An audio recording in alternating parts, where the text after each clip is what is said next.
We're right at the top of the hour. Once again, this is News Tonight, and I'm Patricia Lokoma Mpango. First, though, with the Presidential Press Unit, President Yoweri Kaguta Museveni has assured the United Nations Educational, Scientific and Cultural Organization, UNESCO, to reform the old white collar education curriculum with vocational training emphasis in order to bridge the skills gap and reduce on the rate of unemployment in the country. President Museveni was represented by the third Deputy Prime Minister, Lukia Nakadama, at the 60th anniversary celebrations of the National Commission for UNESCO in Uganda.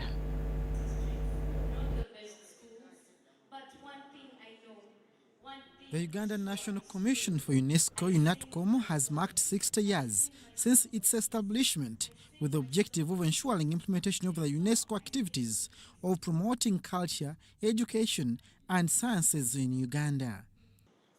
We boast of community multimedia centers that were established in 1997.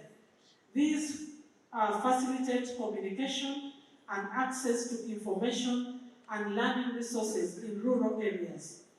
In Uganda here, ladies and gentlemen, we have Buama, we have Nakaseke, we have Kachwekano, we have Kagadi, we have Mora, and we have Nabweru. And these are functioning, and they have been able to cause learning, especially during the time of COVID. Learners will go to the library. We are aware that our work is not done. But the last 60 years and our predecessors have taught us a lot. And the legacy of our first 60 years inspire our next 60 years. In the 60 years, UNATCOM has significantly supported Uganda's education system. President Yoweri Kaguta Museveni was represented by the third Deputy Prime Minister, Lukia Nakadama, at this function. He commended UNESCO's presence in Uganda and ensured peace and stability. Opportunity to reflect on the achievements of UNATCOM in Uganda over the last 60 years. President Museveni also commits to reform the education curriculum of promoting job creators than those seeking for white-collar employment. Intensify efforts to restructure the educational curriculum with a view to produce responsible citizens. 2 was to restore educational facilities, especially in areas where they were destroyed by war. 3 was to expand facilities for technical and commercial education in order to provide the required manpower for development.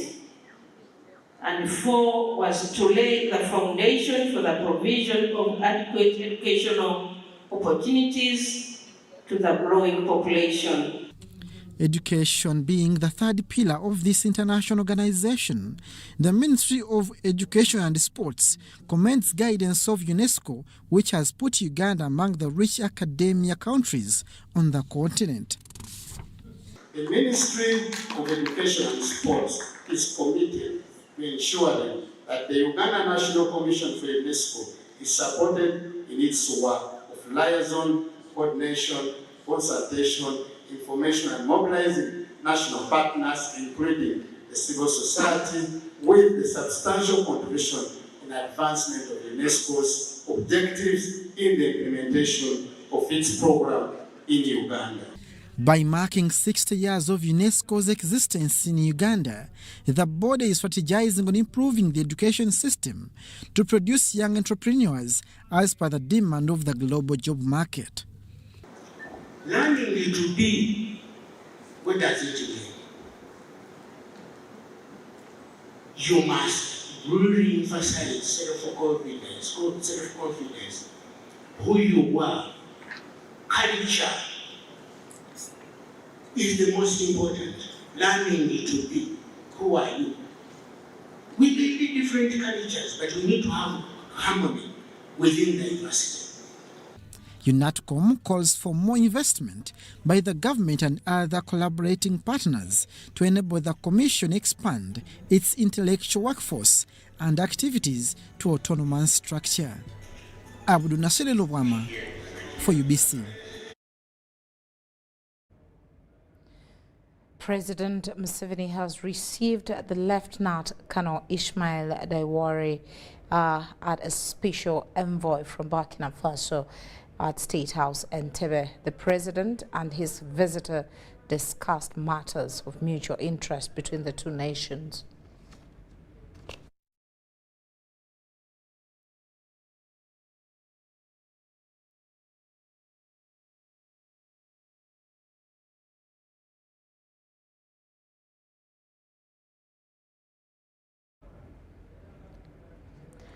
Now, the First Lady and Minister of Education and Sports, Janet Kataha Museveni, has urged the governing council of Mbarara University of Science and Technology to put in place measures to raise upright citizens who value their culture and will not tolerate vices like drug abuse, homosexuality, corruption and immorality, among others.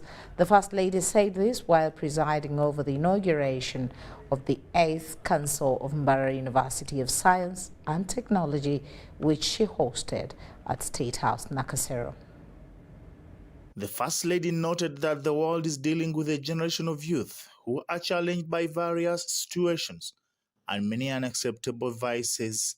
She noted that this can no longer be ignored among the youth at the various universities in our country. She added that students should not just graduate with academic qualifications alone, because the world requires people of integrity more than ever before. Through a concerted effort, we can produce graduates worthy of our country's future. The First Lady said this while presiding over the inauguration of the 8th Council of Mbarara University of Science and Technology, which she hosted at State House, Nakasero. The 26-member council, which assumed office on the 1st of July 2023 for a period of 4 years, is chaired by Dr. Warren Namara, while Ms. Sarah Nchwako is the vice chairperson. The First Lady congratulated the council members and reminded them that the main mission of the university is to produce a skilled and productive workforce for national development. She said that it is an obligation not just to enroll students, but also mentor and graduate them. All of us must dedicate ourselves to helping students to overcome the obstacles that stand between them and success. Each of us has a duty and responsibility to ensure that as students graduate, our university thrive and our nation has a skilled, productive, and responsible workforce. Mrs. Museveni appreciated the university management, led by the Vice-Chancellor Professor Celestine Obua, for ably managing the university and implementing council decisions, which she said has resulted in the university's growth and steady advancement, making it one of the best universities in Uganda. I have no doubt in my mind that the caliber of leaders on this council will rise to the occasion, and through their efforts, the university will experience significant growth and development. I pray for God's blessings and guidance as you carry out your responsibilities as members of the 8th Council of Mbarara University of Science and Technology. In his remarks, the chairperson Master Council, Dr. Warren Namara, said that in order to achieve the vision of a center of academic and professional excellence in science and technology, they are geared towards learner-centered problem-solving instruction, being a research-driven university, and enhancing knowledge transfer partnerships and networking. He highlighted some of the challenges that hinder critical operations of the university. These include the potential risk of closure of the medical school, which was condemned by the Uganda Medical and Dental Practitioners Council for lacking requisite infrastructure. equipment and staffing, the inability of the university to occupy the faculty of computing. The Vice-Chancellor Mas, Professor Lestin, thanked government for the support to Mbarara University since establishment in 1989 to date, when it is celebrating 34 years. We thank you for the support of the university. We can sit here, cry, say, well, this and that, but we have never forgotten the support of the university from you and from the president. Once again, thank you for availing the council the opportunity to have this important meeting and the inauguration. The inauguration ceremony was also attended, among others, by senior technical officers from the Ministry of Education and Sports. These included Dr. Jenegao, the Undersecretary and Director of Higher Technical Vocational Education and Training, Ismail Mulindwa, the Director, Basic and Secondary Education. I now declare the 8th Council of Mbarara University of Science and Technology fully inaugurated, and I thank you and God bless you. Reporting for UBC, Baguma William.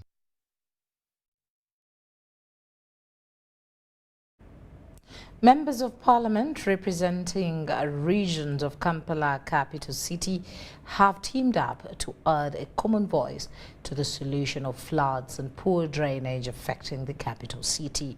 The MPs addressed a press conference in the Parliament after floods hit hard the business community in Kampala. The legislators believed that the poor status of the drainage channels is the #1 cause for the flooding. Hence, urges government to consider increasing the budget allocation to KCCA to enable it to resolve this issue.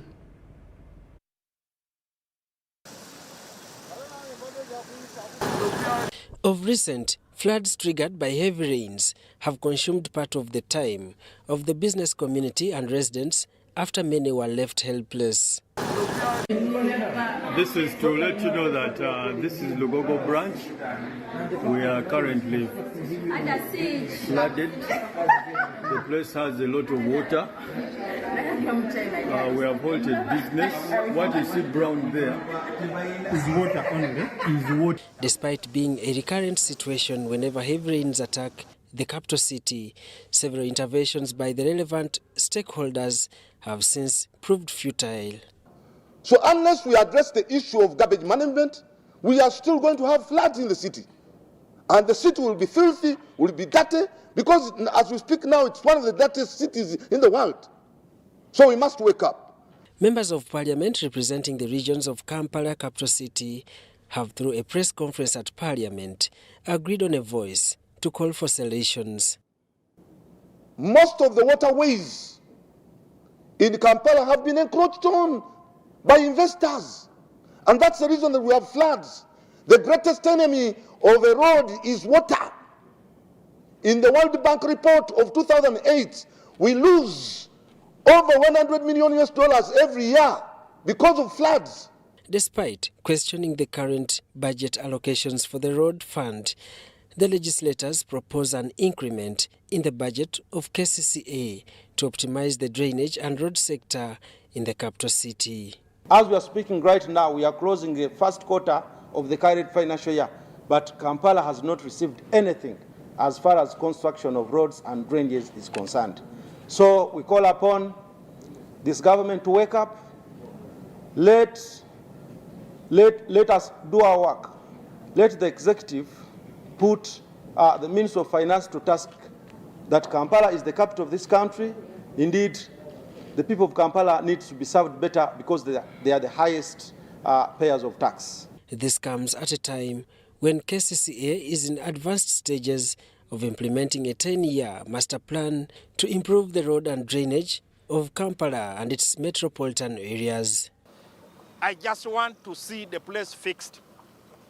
I know for sure that if there is any discussion about monies and what to, that is our internal thing. That's in-house. That is between us, Minister of Works, between UNRWA, between ENAGO, and between the Minister of Finance. That is our in-house thing. But the members of the traveling public want a smooth road. That's all they want. That's why we are putting an ultimatum. 2 weeks. 2 weeks. just 2 weeks. We want some action to be done. Daniel Mugoya, Gloria Bitabinji, UBC News. Now, government may consider sheltering refugees in collective settlements to reserve more land for farming. This follows reduction of food supply to refugees by the World Food Programme, something reportedly breeding criminality among some refugees living in Uganda. Minister for Relief, Disaster Preparedness and Refugees, Engineer Hilary Onek, expressed this while inaugurating the new Refugee Appeals Board at the office of the Prime Minister. How did aid cut to refugee management in Uganda come about? The refugees we are hosting here can only have 1 meal a day.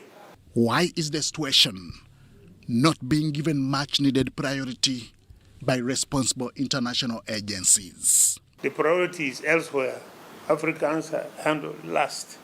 These are some of the questions that Engineer Hilary Onek poses and answers at the same time. Managing refugees is becoming difficult because they don't have food. So they are forced into criminality.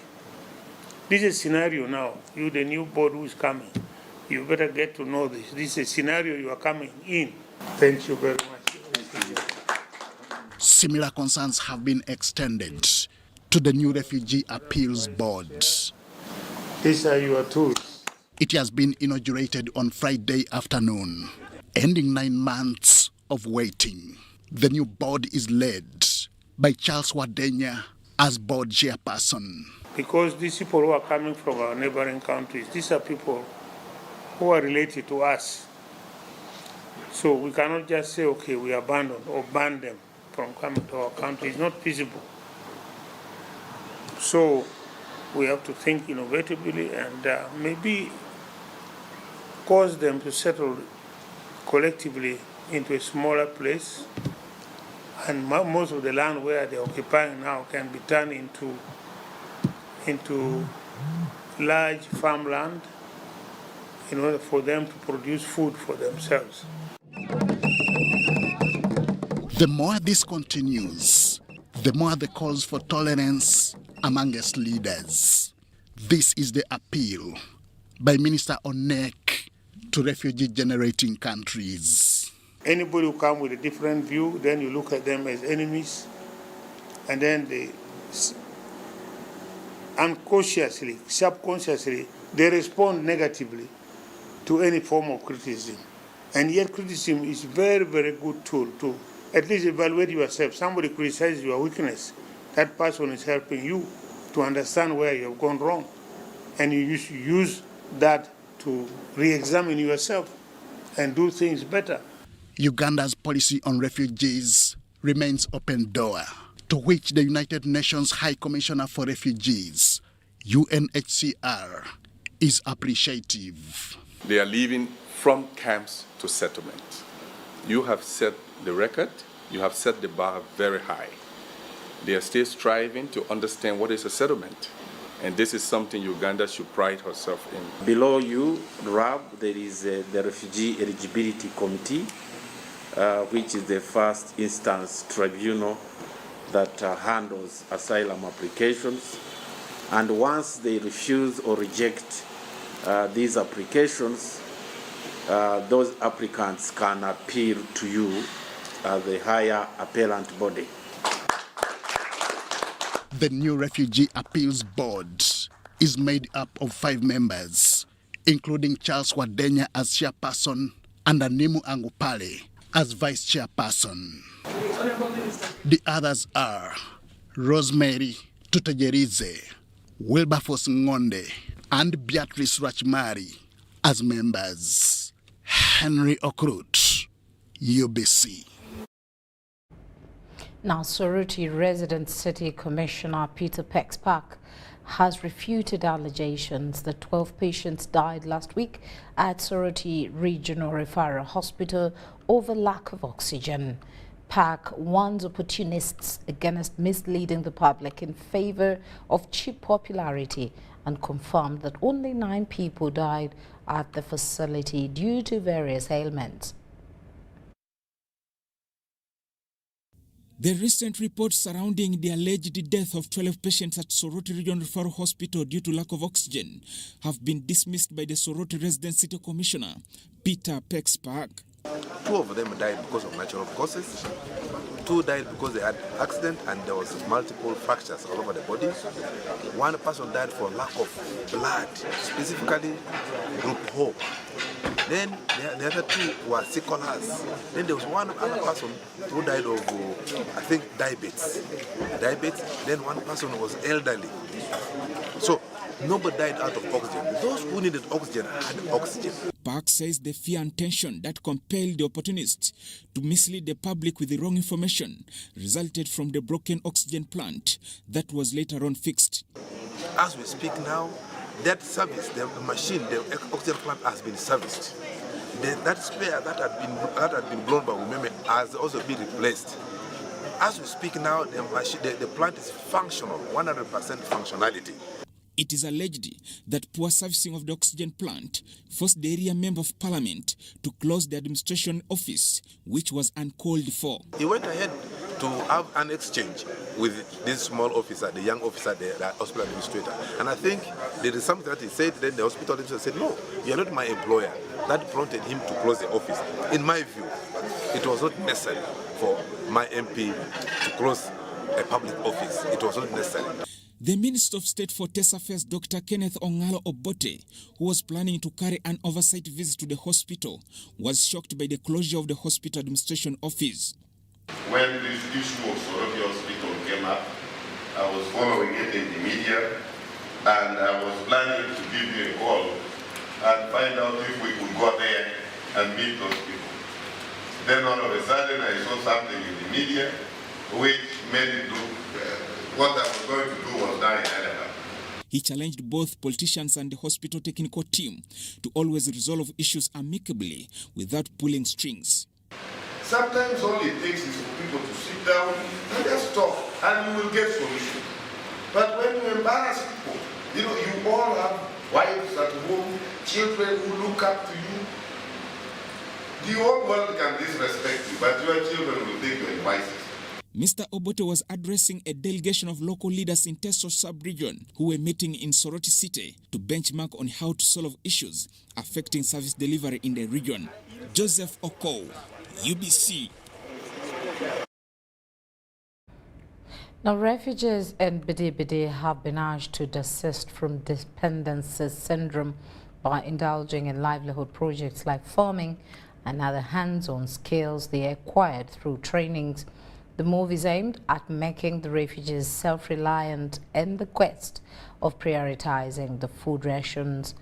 This was during Community Dialogue on Food and Nutrition Initiative organized by Caritas Uganda.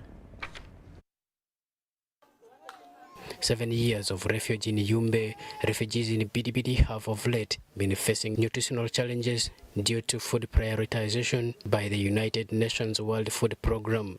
As challenges intensify in the settlements, indulging in the livelihood activities for self-food production is the remaining solution to the feeding gaps. But many refugees have had a negative attitude towards engaging in livelihood activities due to dependency on the food relief from WFP. Hafizu Luambo, Assistant Settlement Commandant at Bidi Refugee Settlement, says refugees require mindset change to overcome the dependency syndrome. The aspect of mindset change has been the biggest challenge, and that's one thing that has been making them lag behind. The dependency syndrome has been another one. People have been thinking because they are here, because they are refugees, they are entitled to free things, and which is not the case. This is foreign aid. When it comes, it is used, and if they feel it has created an impact, they move to another place where there is need. So I think there is a lot that needs to be done in terms of mindset change so that these people can do more for themselves. But with the prioritization, most of them have woken up.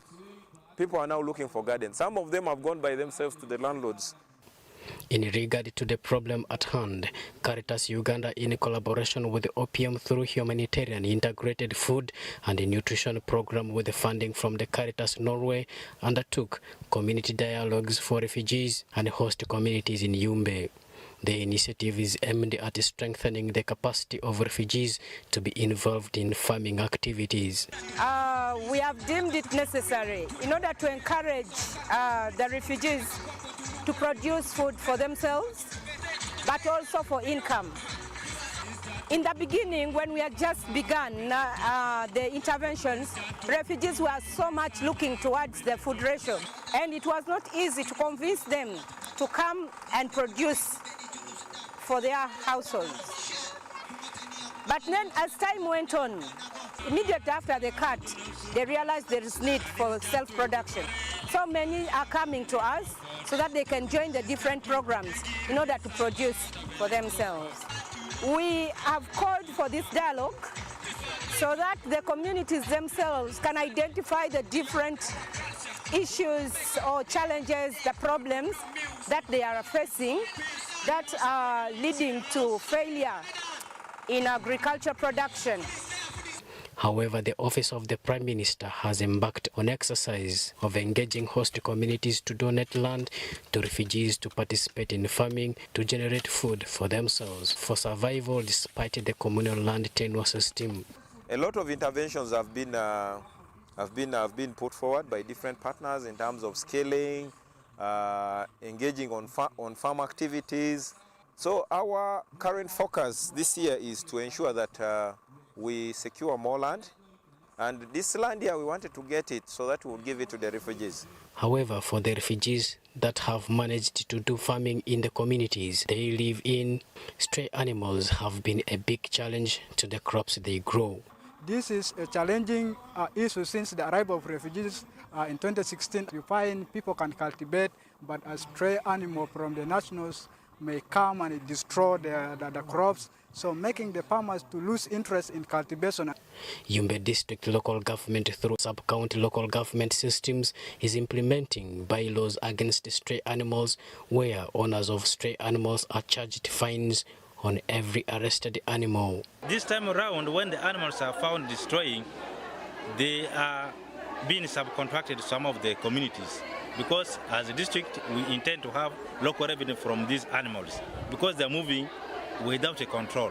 So the owners will come and get these animals from the sales or from the wards or in the parishes, so that they will be fined, and then after getting the animals with the heavy fine, definitely it will be a way of reducing, actually managing these animals at their own homes. With the inception of prioritization policy of food support to refugees by the WFP, an exercise that started in July this year, refugees under Category 1 get 60%, those in Category 2 get 30%, while those in Category 3 do not get anything on accounts that they are considered self-reliant. Joseph Odama, UBC News.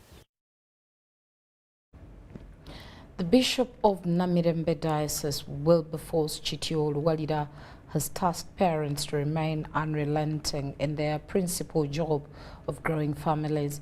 He was at Elite School of Science and Technology to dedicate Senior 4 and Senior 6 candidates to God. With the next Uganda National Examinations Board schedule around the corner, Namirembe Diocese Bishop Chitio Oluwalida has presided over confirmation and dedication for Senior 4 and Senior 6 candidates at Elite School. You have to position yourself in order for such godly plans to be realized in your life. This is your time to study.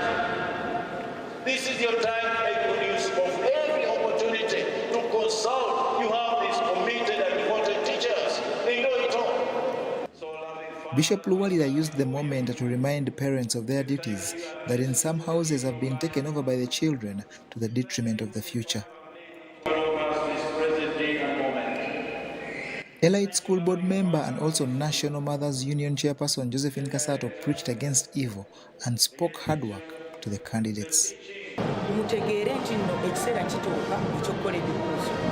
ekiseera bwe kituuka ebyo bye wasiga bye wasoma by'okungula era by'okola ku lupapula olwo n'obiyita njagala ekiseera kino ekisigaddeyo mukikozese okujjukira n'okwejjukanya ebyo bye muzze musoma. Ekyokubiri muweeyo obudde okwongera okubeera mikwano gy'abasomesa n'okubabuuza ebyo bye mulaba nga temukyabijjukira oba temwabitegeera bulungi. Ekyokusatu tebabalimba nti akasasi oba akaki oba ekintu ekirala kyonna ekitali kyewasoma nekyogenda okuwandiika kinaakomyawo ebigezo byo ng'oyise. The school director, Drake Lubega, reiterated a request to government to address the issue of taxation, especially towards private institutions.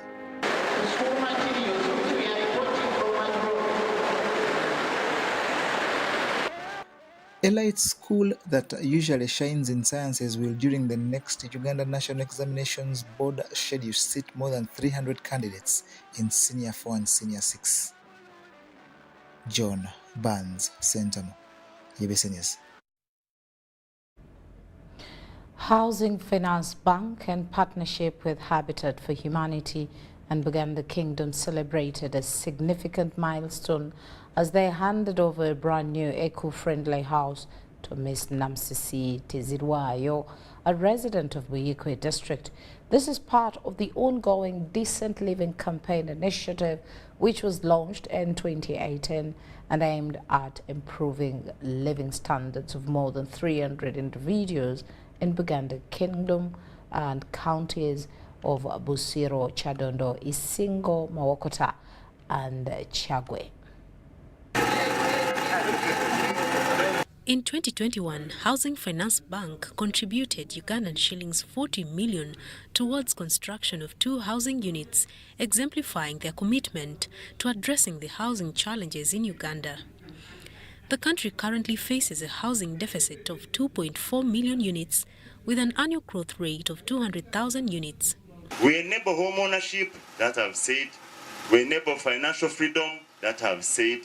And we do that through giving solutions, products. No biggies about if people improve, we too will grow. And that's why it's important for us to ensure that we come together. That's how we came together with Habitat for Humanity and with Uganda Kingdom. And I'm happy that we've been able to reach to many families. And the journey continues of how we can continue to improve the living conditions of our people. The motivation behind this collaboration with Habitat for Humanity and Uganda Kingdom lies in a shared understanding of community interests and common goal of transforming the lives of Ugandans. For us, we offer a lot of humanitarian services as political leaders, not because we have. Since mortgages, how can we improve or support our people? So netulaba nti katulabe abantu okusoka tusina chapa mu ngalo sobora kuwa sente nga tolina chapa mu ngalo ekituyamba. Ms. Namusisi Tezirwayo, a resident of Buyikwe district, extended her sincere appreciation to Housing Finance Bank and Habitat for Humanity for the life-changing gift of a new house for her and her family. Mwebale nnyo mwebalire ddala byonna munkoledde mwanzija wabi ne munteeka awalungi wano we tutudde we waali enju eyitamu amazzi ng'enkuba etonnye ne tusula mu mazzi abaana bakubwa ebifunfugu ne tusula nga tutudde naye nali sikimanyi nti Mukama abeeyo omuntu gwe yaterekedda n'amuwa ekirungi nga kino kinafuna. The Decent Living Campaign initiative by Housing Finance Bank, Habitat for Humanity and Uganda Kingdom is a testament to the positive impact of collaboration in improving the lives of vulnerable communities in Uganda.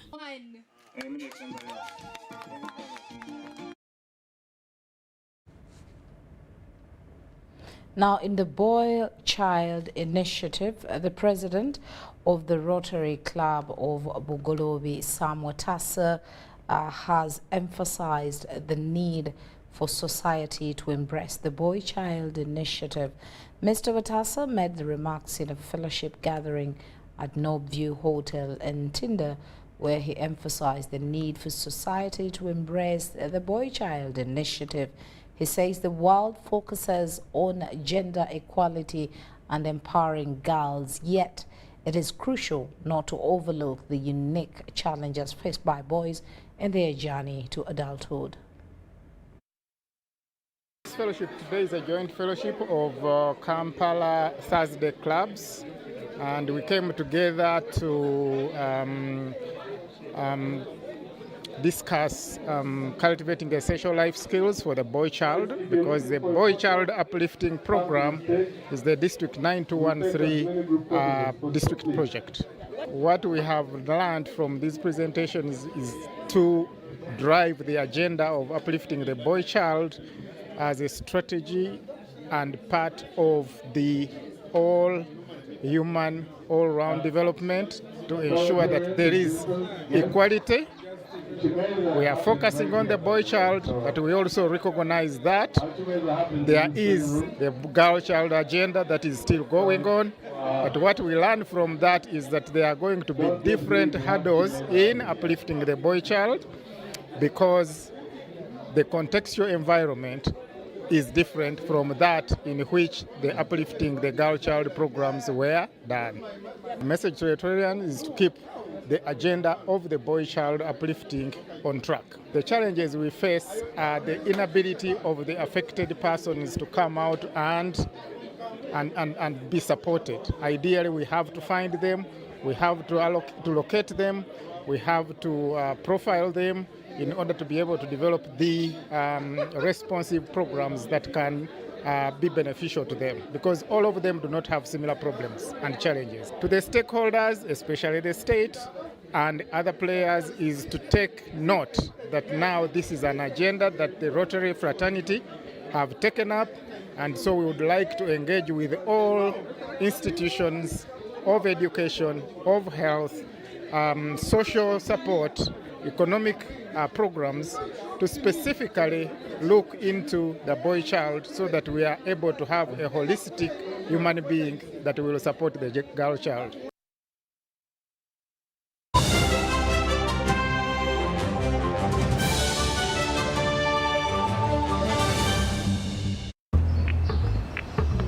Water, please.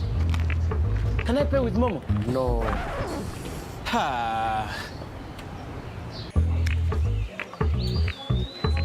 Hey, can I pay with Momo? Here's our merchant code. Oh, very good. 7 Mega? 20.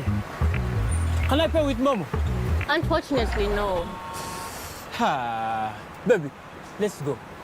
When paying with MTN Momo comes with more benefits for everyone, it just doesn't make sense not to have it. Hello, I've come for rent.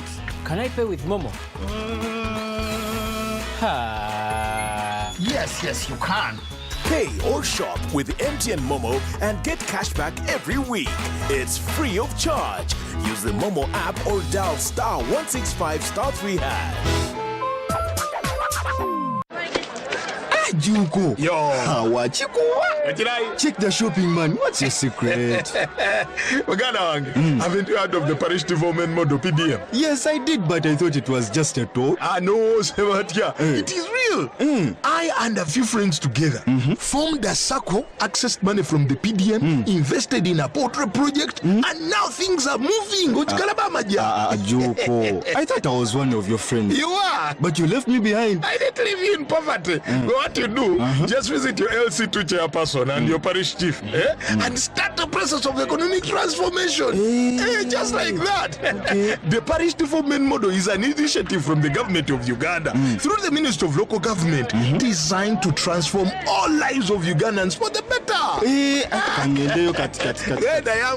PDM, my parish, my development, my life. It's Freaky Friday from Airtel. Buy or gift. Buy or gift. Get freaky too. Dial *100*0# to load a Freaky Friday bundle for you to enjoy the best offers on voice and data. To buy a bundle for friends and family, dial *100*0#. Freaky Friday with Airtel. Buy or gift a bundle today. Dial *100*0# to get started. Airtel, a reason to imagine.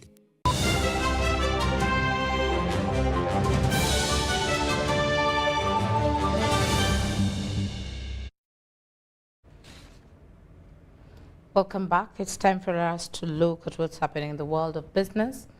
Now, MasterCard Foundation has held the first graduation ceremony for its Young Impact Associates Year program.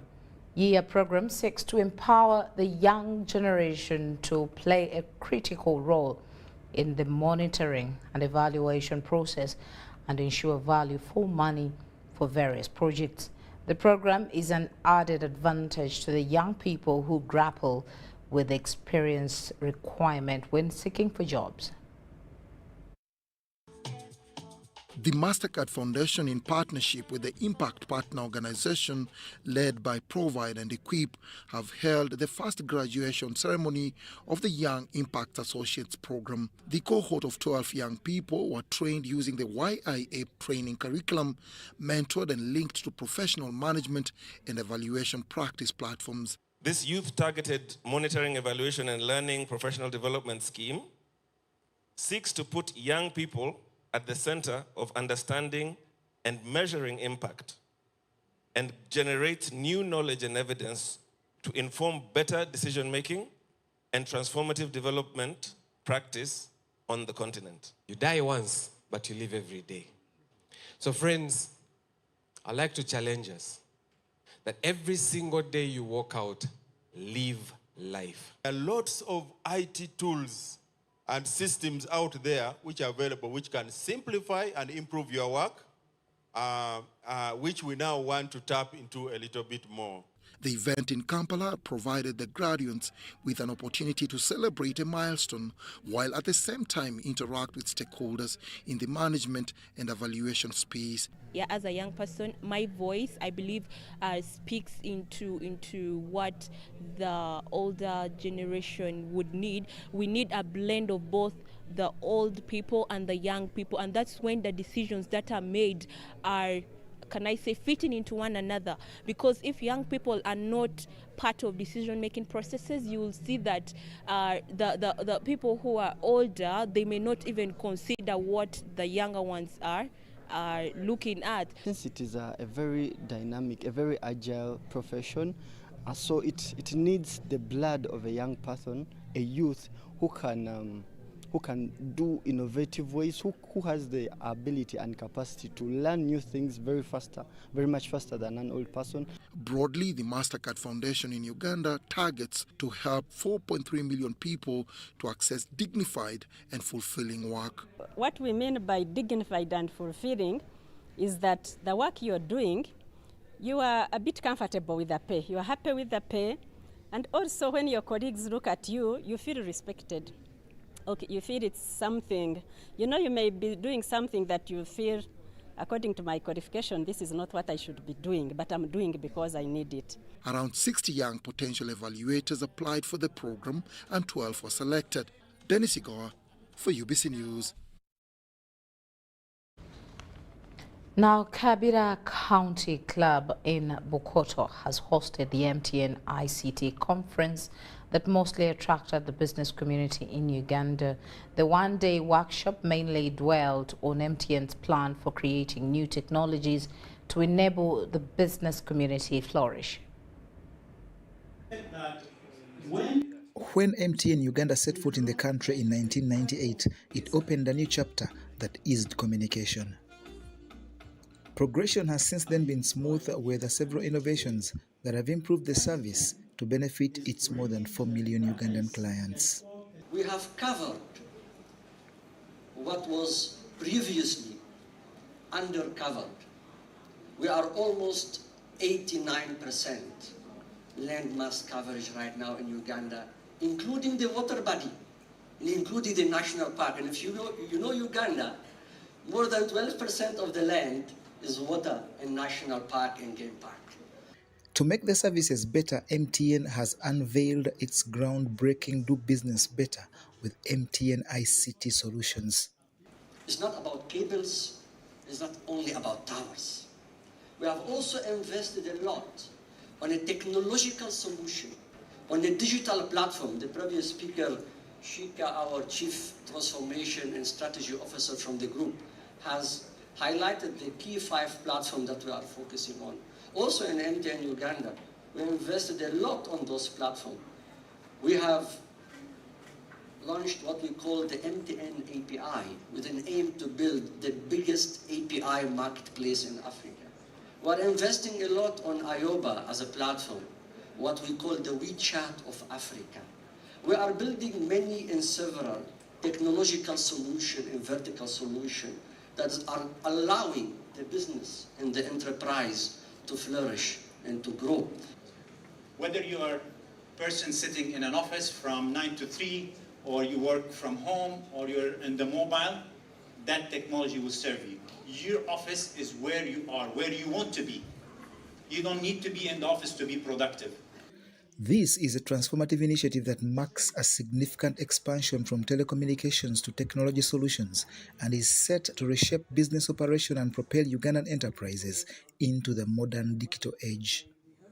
As a layman in this business, I would think about what this means for MTN, what this means for all other companies who are here, the entrepreneurs of the future. MTN is also intent on not only providing connectivity, but also to empower businesses with technology and infrastructure needed to thrive and excel. This landmark occasion has been the highlight during the MTN ICT conference at Kabira Country Club in Bukoto.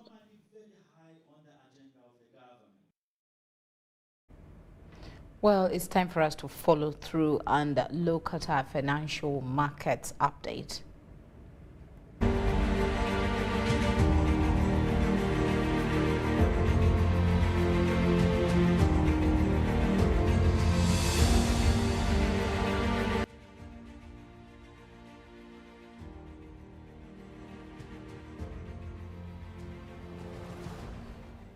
In our financial markets this Friday, let us start off with the forex market, where the shilling opened the day with the 3,748.92 and 3,758.92 buying and selling respectively, and closed the day with the 3,749.25 and 3,759.25 buying and selling respectively, marking a slight depreciation against the dollar at close of business.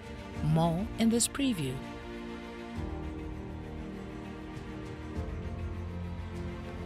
Now on to the Uganda Securities Exchange. A record of 37 deals exchanged hands on the counter. Price movements were witnessed on Stanbic Bank Uganda Limited, Umeme and Sipla to trade at 30 shillings, 408 shillings, 65 shillings and 13 shillings respectively.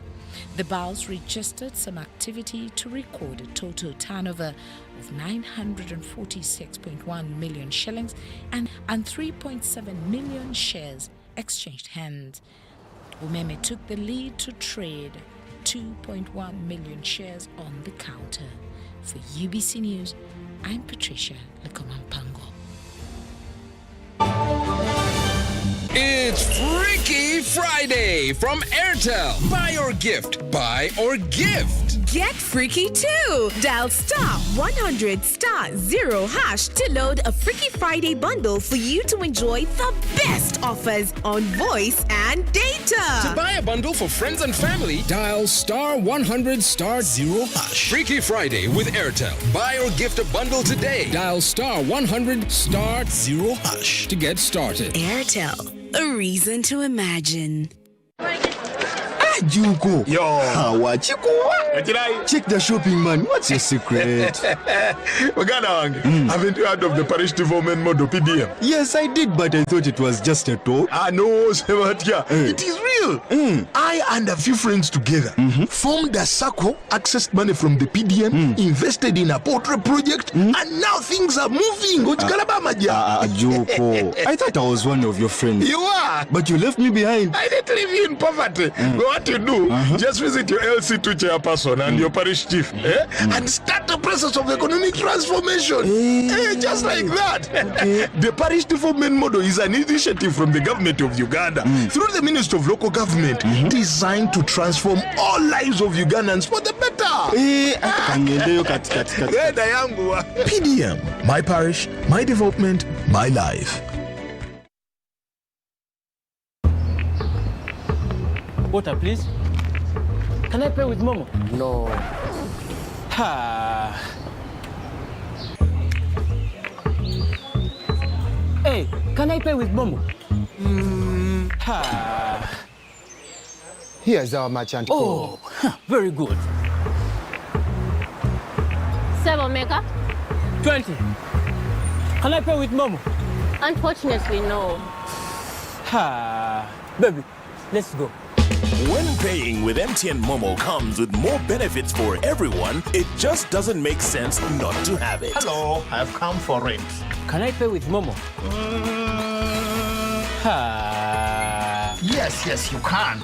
Pay or shop with MTN Momo and get cashback every week. It's free of charge. Use the Momo app or dial *165*3#.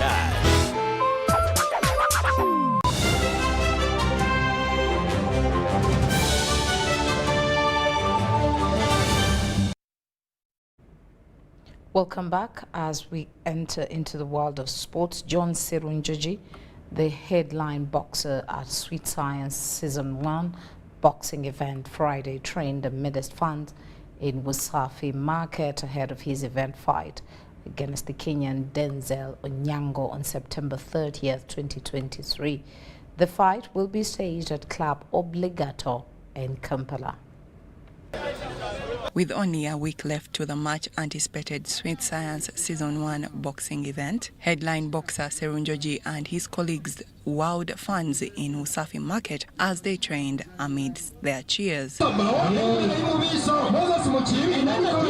boxers affirmed their readiness for victory at the event as they rallied the fans to attend in huge numbers. Nkoze training ekisirikale era opponent wange simanyi Mukisa Robert simanyi mufu ajenga alamye kyanjawulo leero kye tugenda okukola ku GST kyeteeseteese yeke ku fight eno obulumi mbuyiseemu ate abo abasajja si gwe gusoose okubalwana byonna mbikoze era nga ndi mukakafu nti fight eno tugenda giwangula ketonye kagwake kakibeki ndi musanyufu nti n'abawagizi ba Usafi bonna oba abakozi ba Usafi basobodde otubeererawo era ne bagula tiketi mbungi ennaku z'omwezi nga 3 wali ku Club Obligato banaye tugenda kulwana sinze nze kagenda okulwana Aluna agenda kulwana Aluna Venom n'abalwanyi abalala bangi nnyo Kende Mexico mbasaba busabe mugule tiketi za mitwalo 2 mitwalo 5 n'emmeeza ya mitwalo 5. The fans are excited to support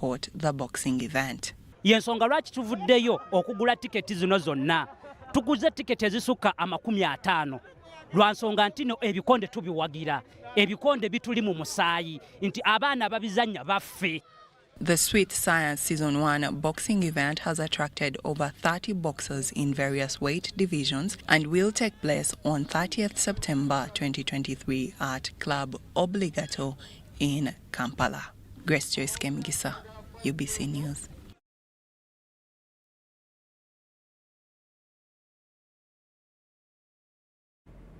And with that story, we end our bulletin. Thank you so much for choosing us. My name is Patricia Lokoma Mpango. A very good night to you, but UBC TV programming continues. Good night. Staying with UBC, I'm Sharon Nakajiri once again with the weather update brought to you by Uganda National Meteorological Authority together with UBC. Continue keeping that umbrella handy and move with the home clothings because we are looking at the satellite image taken over Africa today. We still have the rain-bearing clouds over our country, Uganda. And tomorrow morning, we are forecasting light rains in our capital city, Kampala, Entebbe, and the surrounding areas along Lake Victoria, including Nakasongola, Masaka, and in Mubende.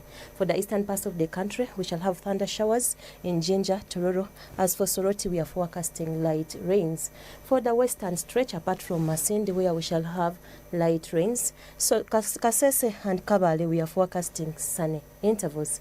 For the northern parts of the country, Arua, we shall have light rains elsewhere. That includes Gulu, Kitgum, and Kotido, we are forecasting sunny intervals. During the course of the afternoon, we shall have a pickup of thunder showers over most parts of the country. Temperatures rising up to 25 degrees Celsius in Kampala and 29 degrees Celsius in Nakasongola. For eastern parts of the country, Soroti, we are forecasting 29 degrees Celsius, while for Jinja and Tororo, we shall have temperatures rising up to 28 degrees Celsius. In Kasese, temperatures will go up to 30 degrees Celsius, Mbarara 28. As for Kabale Highlands, we are forecasting 23 degrees Celsius. In the north, we shall have temperatures going up to 30 degrees Celsius, apart from Arua, where we shall have temperatures going up to 29 degrees Celsius. For international weather forecast, we shall have bright and sunny conditions in Cairo at 36 degrees Celsius. Dubai, we are forecasting sunny intervals at 42.